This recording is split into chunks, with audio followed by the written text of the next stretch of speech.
Good morning. आप देख रहे हैं सुनील सर क्लासेस, जहाँ पर मैं आपको एक बार फिर से विद्युत के बारे में बताऊंगा, इलेक्ट्रिक के बारे में बताऊंगा। और आज यहाँ पर पार्ट 21 है। पूरी विद्युत आप शुरू से देखिए, पूरे विद्युत आपको समझ में आएगी। और कोई भी परीक्षा हो, चाहे वो 9, 10, 11, 12 कोई भी परीक्षा हो, चाहे प्रतियोगी परीक्षाएँ हो, सब में सब महत्वपूर्ण पॉइंट काम आएंगे। चलते हैं, आज पहला पॉइंट है यहाँ पर तड़ित चालक तांबे के बनाए जाते हैं। ये आरआरबी 2003 में क्वेश्चन आया हुआ है। तड़ित चालक तांबे के बनाए जाते हैं। यह भवनों की रक्षा आकाशीय बिजली से करता है। जो आकाशीय बिजली होता है, लाइटनिंग जो होती है, उससे जो बड़े बड़े भवन होते हैं उसको क्षति न पहुँचे, उसके लिए भवन में तड़ित चालक लगाए जाते हैं। ये जो तड़ित चालक होते हैं ये तांबे के बनाए जाते हैं।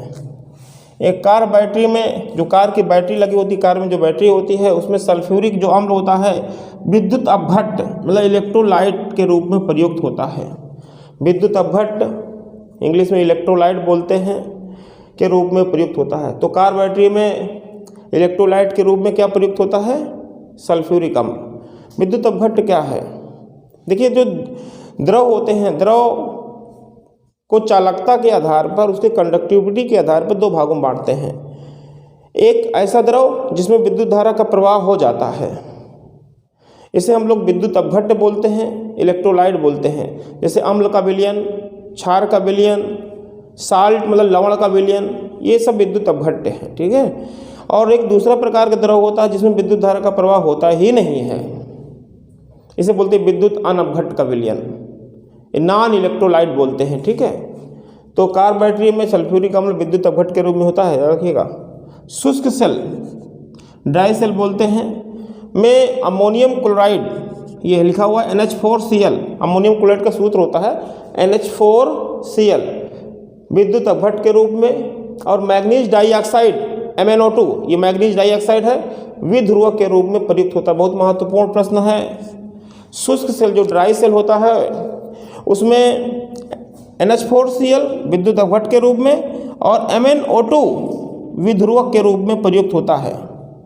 ध्यान दीजिएगा, NH4Cl ये जो आपका NH4, इसे बोलते हैं अमोनियम क्लोराइड, और ये जो MnO2 है ये आपका मैग्नीज डाइऑक्साइड है, ओके। लोहे के ऊपर देखिए, लोहा नमी जब पाता है, लोहे के ऊपर पानी जब पड़ता है या उस पर नमी आ जाती है तो उस पर जंग लग जाता है, रस्ट लग जाता है, भूरे रंग की जंग होती है, जिससे लोहा क्षय हो जाता है, लोहा खराब हो जाता है। इसे आप लोग मूर्छा भी बोलते हो, ठीक है। तो लोहे को जंग से, रस्ट से बचाने के लिए उस पर हम पॉलिश करते हैं। कई तरह से हम बचाव लोहे करते हैं, कभी पेंट कर दिया, कभी तेल लगा दिया। हाँ, तो एक और विधि आपके पास है, उसको लोहे को जंग से बचाने के लिए, उसके क्षय को रोकने के लिए उस पर जिंक की पॉलिश की जाती है, ठीक है। तो लोहे के ऊपर जिंक की परत चढ़ाने की जो क्रिया है उसको गैल्वेनीकरण या गैल्वेनाइजेशन कहलाती है। लोहे के ऊपर जिंक की परत चढ़ाने की क्रिया गैल्वेनीकरण या इंग्लिश में इसको बोलते गैल्वेनाइजेशन कहलाती है। बहुत महत्वपूर्ण क्रिया है। प्रत्यावर्ती धारा, इसे बोलते हैं AC, अल्टरनेटिंग करंट बोलते हैं प्रत्यावर्ती धारा को। देखिए, धारा जो होती है, विद्युत धारा, इलेक्ट्रिक करंट जो होती है, दो प्रकार की होती है, AC और DC। AC को बोलते हैं अल्टरनेटिंग करंट, DC को बोलते हैं डायरेक्ट करंट। AC को हिंदी में बोलते हैं प्रत्यावर्ती धारा और DC को बोलते हैं दिष्ट धारा। AC को DC में बदलने वाला जो उपकरण है उसे बोलते हैं दिष्टकारी हिंदी में, और इंग्लिश में रेक्टिफायर बोलते हैं। बहुत ही महत्वपूर्ण। तो रेक्टिफायर, ये पांचों पॉइंट रेक्टिफायर के बारे में है, दिष्टकारी के बारे में है। दिष्टकारी क्या है, रेक्टिफायर क्या है? तो बताओगे सर, रेक्टिफायर या दिष्टकारी एक ऐसा उपकरण है जो AC को DC में बदलता है। किसी एक रेक्टिफायर का नाम बता दीजिए। डायोड बल्ब, दूसरा है PN संधि डायोड। PN, देखिए ध्यान से, PN संधि डायोड एक ये हो गया, और दूसरा है डायोड वाल्व। ये दो चीज़ें हैं आपका, दो रेक्टिफायर आपके सामने है। एक PN संधि डायोड है, दूसरा डायोड वाल्व है। ये दोनों ही डिस्टकारी हैं। डायोड वाल्व एक दिष्टकारी मतलब रेक्टिफायर की तरह काम करता है, क्योंकि यह एसी को डीसी में बदलता है। याद रखिएगा, डायोड वाल्व एसी को डीसी में बदलता है। दो आपके पास रेक्टिफायर हैं, दिष्टकारी हैं, पीएन संधि डायोड पहला, दूसरा है डायोड वाल्व। मुक्त इलेक्ट्रॉन के कारण, अगला पॉइंट है, मुक्त इलेक्ट्रॉन के कारण जो धातुएं होती हैं, मेटल से बोलते हैं, विद्युत की चालक होती है। बहुत महत्वपूर्ण प्रश्न बहुत बार पूछा है, धातुएं विद्युत की सुचालक होती हैं। Metal is a good conductor for electric current. जो आपका मेटल्स होते हैं, धातुएं होती हैं, विद्युत की बहुत अच्छी चालक होती हैं, अर्थात धातुओं में विद्युत धारा का प्रवाह बहुत आसानी से होता है। तो इसमें जो विद्युत की चालकता है, क्यों होती है, कैसे होती है, किस कारण होती है, तो आपको आंसर देना है मुक्त इलेक्ट्रॉनों के कारण। मुक्त इलेक्ट्रॉन को इंग्लिश में फ्री इलेक्ट्रॉन बोलते हैं। फ्री इलेक्ट्रॉन के कारण धातुएं विद्युत की चालक होती हैं। विद्युत अपघटन का नियम, विद्युत अपघटन इंग्लिश में इलेक्ट्रोलिसिस बोलते हैं। विद्युत अपघटन इंग्लिश में इलेक्ट्रोलिसिस बोलते हैं। जब किसी अम्ल क्षार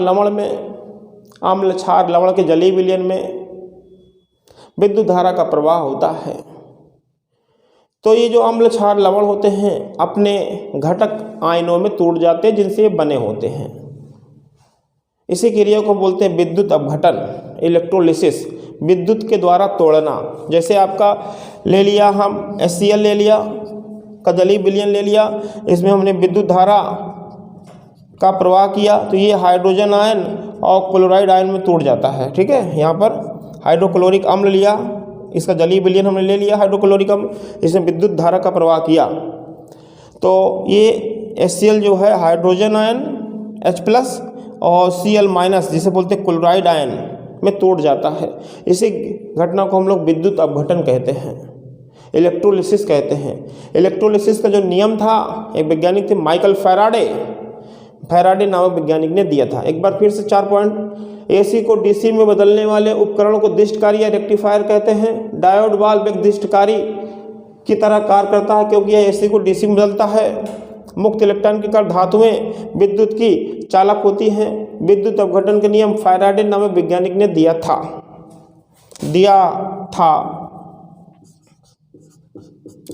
तो ये इतने पॉइंट है, इनमें कई क्वेश्चन बनते हैं, बहुत ही महत्वपूर्ण पॉइंट है। आप विद्युत को यदि पढ़ना चाहते हैं तो हमारी प्लेलिस्ट हर सब्जेक्ट का है, उस प्लेलिस्ट में जो भी आप पढ़ना चाहते हैं, जो भी सब्जेक्ट आप पढ़ना चाहते हैं, प्लेलिस्ट जाकर देख सकते हैं, उसमें सब कुछ आपको मिलेंगे। तो आज के लिए इतना ही। Okay, thank you.